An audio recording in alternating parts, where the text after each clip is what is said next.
முதல்ல அனைவருக்கும் எனது உளம் கனிந்த கிறிஸ்துமஸ் வாழ்த்துகள். மரியாதைக்குரிய வாஜ்பாய் அவர்களின் 100 ஆண்டு பிறந்த நாள் வாழ்த்துகள். மரியாதைக்குரிய மோடி அவர்களின் நல்லாட்சி தின வாழ்த்துகள். ஆக நாங்கள் இதை முப்பெரும் விழாவாக கொண்டாடி கொண்டிருக்கிறோம்.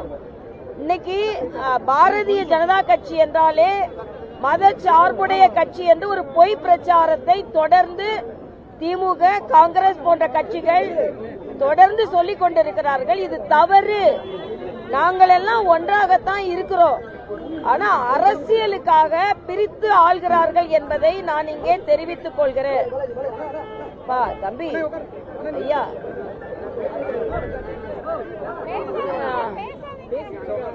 அதனால அன்னைக்கு கூட நான் சொன்னேன், ஃபாதர் பிஷப் எங்களுக்கு பிரேயர் பண்ணி கொடுக்கிறாரு. ஆனா முதலமைச்சர் அவர்கள் தொடர்ந்து ஏதோ தீபாவளிக்கு வாழ்த்து சொன்னா அது தவறு, திருப்பரங்குன்றத்துல விளக்கேற்ற வச்சா தவறு அப்படின்னு ஒரு மத வேற்றுமையை தொடர்ந்து முதலமைச்சர் அவர்கள், தம்பிங்களா கொஞ்சம் வருங்கப்பா ஐயா, முதலமைச்சர் அவர்கள் விதைத்துக் கொண்டிருக்கிறார்கள். எந்த மாநில முதலமைச்சரும் இதை செய்யறது இல்ல தொடர்ந்து. அதனாலதான் நான் சொன்னேன், இந்த ஃபாதர் பக்கத்துல இருக்கிறது அந்த அப்பாவுக்கு பிடிக்காது.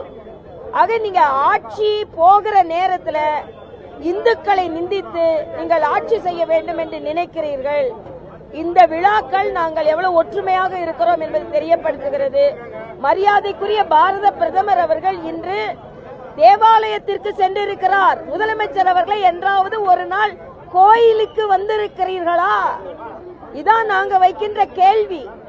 எந்த மதத்தை சார்ந்தவர்களாக இருந்தாலும் நம் மக்கள் அந்த மதத்தை சார்ந்தவர்கள் என்றால் அதற்கு மரியாதை கொடுப்பதுதான் உண்மையான ஆட்சியாளர்கள், உண்மையான அரசியல்வாதிகள், தலைவர்கள். ஆனா தொடர்ந்து நீங்கள் ஒரு வேற்றுமையை விதைத்து இந்துக்களை 2ஆம் தர குடிமக்களாக பார்த்து கொண்டிருக்கிறீர்கள். இந்த கிறிஸ்துமஸில் இருந்தாவது நீங்கள் திருந்துங்கள் என்பதை நான் இங்கே தெரிவித்துக் கொள்கிறேன். அதே மாதிரிதான் தம்பி உதயநிதிக்கு நான் ஒரு அட்வைஸ் சொல்றேன். அட்வைஸ் சொல்லலாம், ஏன்னா நீங்கெல்லாம் திடீர்னு அரசியல்ல குதிச்சு இன்னைக்கு முதலமைச்சர், துணை முதலமைச்சர் ஆயிட்டீங்க. நாங்கெல்லாம் அப்படி இல்ல. எப்ப பார்த்தாலும் சனாதனத்தை ஒழிப்பேன், நானும் கிறிஸ்தவர் தான், நான் கிறிஸ்தவ மதத்தை சார்ந்தவர் தான், இந்து மத வேற்றத்தை விதைக்கிறது என்று சும்மா உளறிட்டு இருக்க வேணாம் நான் கேட்கிறேன். அதனால உளறல் உதயநிதி தம்பி, நீங்க சும்மா இந்து மதத்தை பத்தியும் நீங்க கிறிஸ்தவர் கிறிஸ்தவர் கிறிஸ்தவர்னு நிலைநாட்டுவதை பற்றியும், நீங்க ஒரு துணை முதலமைச்சர், எல்லாருக்கும் சமமானவர்கள். அதனால இன்று இந்த கிறிஸ்துமஸ்ல நாங்க சொல்லும் செய்தி தமிழ்நாடு மக்களுக்கு, நாங்கள் எல்லாம் ஒன்றாதான் இருக்கிறோம். ஆனா எங்களை மதச்சார்பின்மையாளர்களாக இல்லாமல் மதச்சார்புடையவர்களாக காண்பிக்க வேண்டும் என்பதற்காக எங்கள் மீது பழியை செலுத்திவிட்டு அவர்கள் தான் மதச்சார்பின்மையாளர்களாக இருக்கிறோம் என்று சொல்லிவிட்டு மதச்சார்புள்ளவர்களாக இருக்கிறார்கள். இன்றைய தினம் மனதுக்கு வேதனையான ஒரு சம்பவம், கீழ்வெண்மணி நினைவு தினம். இன்று நிலச்சுவாந்தார்கள் சாமானிய மக்களை எப்படி கொன்று குவித்தார்கள் என்பதற்கு 40 பேர் கொன்று குவிக்கப்பட்டார்கள். இன்னைக்கு அண்ணாதுரை அன்னைக்கு ஆட்சியில் இருந்தார், நிலச்சுவாந்தார்களாக காங்கிரஸ் இருந்தது. இன்னைக்கு அவங்க 2 பேரும் கூட்டு சேர்ந்துகிட்டு 100 நாள் வேலை வாய்ப்பை எதிர்க்கிறார்கள். 125 நாள் வேலை வாய்ப்பை எதிர்ப்பதற்கு திமுகவிற்கும் காங்கிரசுக்கும் எந்த தார்மீக உரிமையும் கிடையாது. ஒரு பக்கம் விவசாயிகள் போராடி கொண்டிருக்கிறார்கள், ஒரு பக்கம் செவிலியர்கள் போராடி கொண்டிருக்கிறார்கள், ஒரு பக்கம் அரசு ஊழியர்கள் போராடி கொண்டிருக்கிறார்கள், ஒரு பக்கம் சுகாதார ஊழியர்கள் போராடி கொண்டிருக்கிறார்கள். எல்லாரையும் போராட வச்சுட்டு இன்னைக்கு 100 நாள் வேலை திட்டத்தை மத்திய அரசு எடுத்து விட்டது என்று ஒரு பொய்யான குற்றச்சாட்டை சொல்லிக் கொண்டிருக்கிறார்கள்.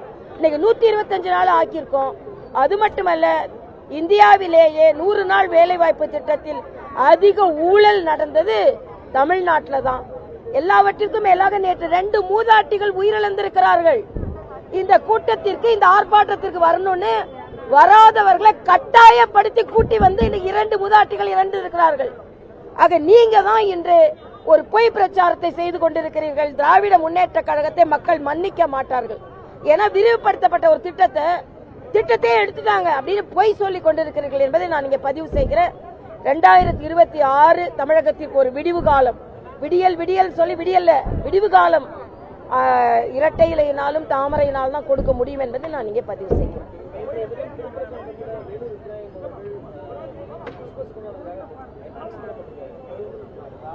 வேலூர் இப்ராஹிமா இருந்தாலும் சரி, அண்ணன் ஹெச் ராஜாவா இருந்தாலும் சரி, மாநில தலைவரா இருந்தாலும் சரி, அங்க உள்ள சாமானிய மக்களா இருந்தாலும் சரி, இந்து மதத்து விழாக்களுக்கு போனா அரெஸ்ட் செய்யப்படுறாங்க.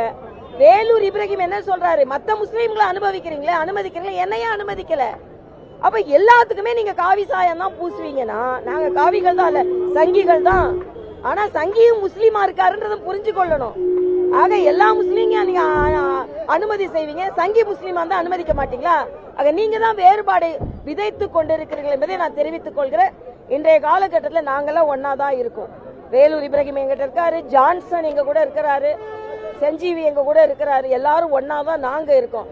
ஆனா முதலமைச்சருக்கு பயம், ஒன்னா ஆயிட போறாங்களே, ஒன்னா ஆயிட போறாங்களே, ஒன்னா ஆயிட போறாங்களே பிரிச்சு வைக்கிறதுலே அவர் முயற்சி செய்து கொண்டிருக்கிறார். இனிமேல் அவரது சூழ்ச்சி பலிக்காது என்பதுதான். எப்ப பார்த்தாலும் இந்துக்கள் ஒரு கோரிக்கை வச்சா சாமானிய இந்துக்களை கூட வெறியர்கள் போல சித்தரிக்கிறார்கள். இதை என்னால் ஒத்துக்கொள்ள முடியாது. அதனால் நாங்கள்லாம் ஒன்றா இருக்கிறோம். இன்னைக்கு இந்து மக்கள் உரிமையை நாங்கள் பாதுகாப்போம், அதே நேரத்தில் கிறிஸ்தவ இஸ்லாமிய மக்களின் உரிமையும் பாதுகாப்போம். அதான் மரியாதைக்குரிய பாரத பிரதமர் கோயிலுக்கு செஞ்சிருக்கார், தேவாலயத்திற்கு. இதை நான் இங்கே உண்மையான மதச்சார்பின்மையாளர்கள்னா நாங்க தான் என்பதை இங்கே பதிவு செய்யும். 100 நாள் வேலை திட்டத்தை மத்திய அரசு மீண்டும் பரிசீலனை செய்யப்பட்டு நேற்றைய தினம் அதிமுக முன்னாள் அமைச்சர் ஜெயக்குமாரை தெரிவிச்சிருக்காரு. இல்ல, அவர் பேரை சொல்லியிருக்காரு. அதுக்கு சரியான எக்ஸ்பிளனேஷன் நான் கொடுக்க தயாரா இருக்கோம். ஆனா என்ன பொறுத்த மட்டும் திராவிட முன்னேற்ற கழகம் 100 நாள் வேலை வாய்ப்பு திட்டத்தை எடுத்துட்டாங்க. விவசாயிகளை கூட்டிட்டு வந்து ஆர்ப்பாட்டம் பண்றாங்க. இங்க வேலை இல்லா மக்களுக்கான ஒரு திட்டம் அது. இன்னும் சொல்ல போனா அந்த திட்டத்துக்கு வாங்க, அந்த கூட்டத்துக்கு வாங்க கட்டாயப்படுத்தி பெண்களை கூட்டி வந்திருக்கிறார்கள். அதனால உடல்நிலை சரியா அவர்கள் உயிரிழந்திருக்கிறார்கள். அதனால இதை தவறாக நினைப்பவர்களே இல்ல, இதை திட்டத்தை பற்றி சொல்வதற்கு நாங்கள் தயாராக. வட மாநிலத்துல கிறிஸ்துவ பொம்மை திட்டத்துக்காக ஒரு இளைஞரை அங்க இருந்த அடிச்சுட்டாங்கன்னு சொல்லிட்டு திருமாவளவன் என்ன சொல்லியிருக்காருன்னா, பாஜக எங்க வந்தாலும் இதே நிலைமை தான், கிறிஸ்தவர்களுக்கு பாதுகாப்பு இருக்காது, அதே போல முஸ்லிம்களுக்கு பாதுகாப்பு இருக்காது, ஒரு பொய் பிரச்சாரத்தை கொண்டு வந்து மக்களை ஏமாத்த பாக்குறாங்கன்னு சொல்லியிருக்காங்க. என்ன நான் கேட்கிறேன், ஒரு ஊர்ல மலம் கலக்கப்பட்டது இல்லையா, வேங்கை வயல். அப்ப தமிழ்நாட்டில் உள்ள எல்லா இடத்துலயும் வேங்கை வயலா மாறிடுச்சா?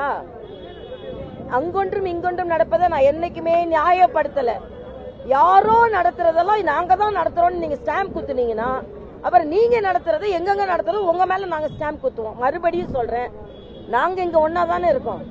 அண்ணன் திருமாவளவனுக்கு இது வெலவெலத்து போகுது. ஐயோ ஒன்னாயிட்டாங்களே, நம்ம பிரிச்சில வச்சிருந்தோம். அது அதனாலதான் விஜயும் சங்கி, சீமானும் சங்கி, எல்லாரும் சங்கி அப்படின்னு ஸ்டாம்ப் கூட்ட பார்த்துட்டு இருக்காரு. நீங்களும் சங்கி தாங்க, உங்களுக்கும் சங்கின்ற பேர் இருக்கு. தமிழ்நாடு கலாச்சாரத்தை யாரெல்லாம் பின்பற்றுகிறால் எல்லாரும் சங்கி தாங்க. ஏனென்றால் சங்கினா கலாச்சாரத்தை பின்பற்றுபவர்கள். நீங்க இல்லைன்னாலும் நாங்க ஒத்துக்க மாட்டோம், அவ்வளவுதான்.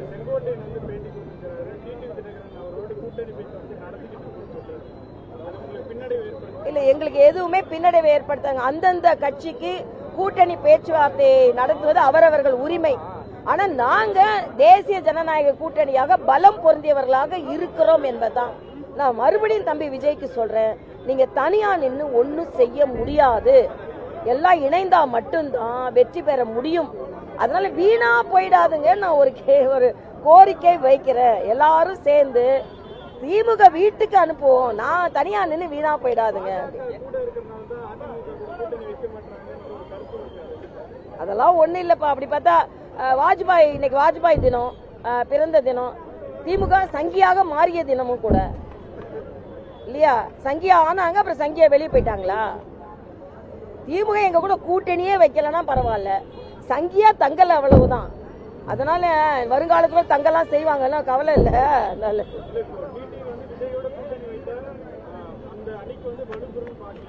இல்ல, நான் மத்த கூட்டணியை பத்தி நான் பேசல. பாஜக கூட்டணி, இப்ப இருக்கிற அதிமுக பாஜக பலமா இருக்கிறோம் அப்படின்னு தான். இவங்க எல்லாமே விஜய் எல்லாம் சேர்ந்து எல்லாம் கூட்டிட்டு இங்க வந்தா பரவாயில்ல. யார் யாரெல்லாம் சேர்றீங்களோ எல்லாம் சேர்ந்து கடைசியில ஒரு நிலைமைக்கு வருவாங்க. என்ன நிலைமைக்கு வருவாங்கன்னா, திமுகவை வீட்டுக்கு அனுப்பணும்னா எல்லாரும் சேர்ந்தாதான் முடியுன்ற ஒரு நிலைமைக்கு வருவாங்க. அதுக்காக பாஜக அதிமுக அவங்க வந்தாதான் வெற்றி பெறும்னு இல்லை, நாங்க பலமா இருக்கிறோம்னு மறுபடியும் சொல்றேன். கூட வந்தா கூடுதல் பலம். ஆக அவங்க வந்தா எங்களுக்கு பலம், அவங்க தனியா இருந்தா பலவீனம் அவங்களுக்குன்றது தெரியும். இது அரசியல் தெரிஞ்ச எல்லாருக்குமே தெரியும்.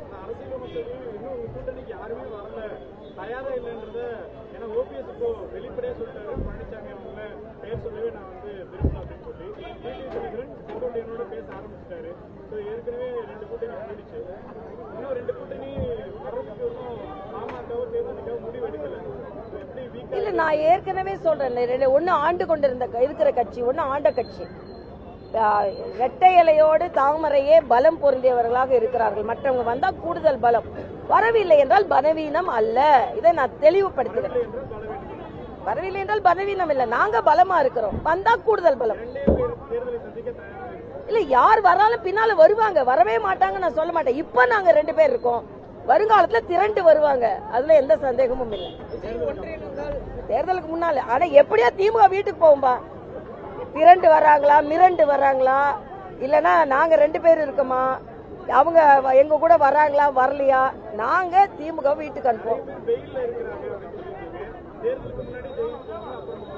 அதெல்லாம் அது நான் சொல்ல முடியாது. நான் சொன்னா உடனே இடி நான் கையில வச்சிருக்கேன்.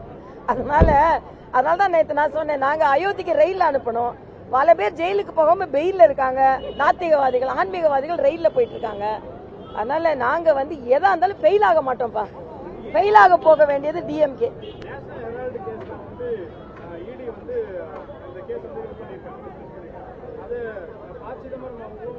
இல்ல, இந்த நேஷனல் ஹெரால்டு கேஸ்ல ப. சிதம்பரம் மக்களை மிஸ்லீட் பண்ணுகிறார். அது சரியா பிரசன்ட் பண்ணப்படல. அதுல தனிநபர்கள் கொடுக்கின்ற ஒரு கோரிக்கை மாத்திரம் இல்லாம ஒட்டுமொத்தமா போலீஸ் அதுல கம்ப்ளைண்ட் ஃபார்ம் பண்ணணும், ஃபைல் பண்ணணும்னு சொல்லியிருக்காங்க. அதனால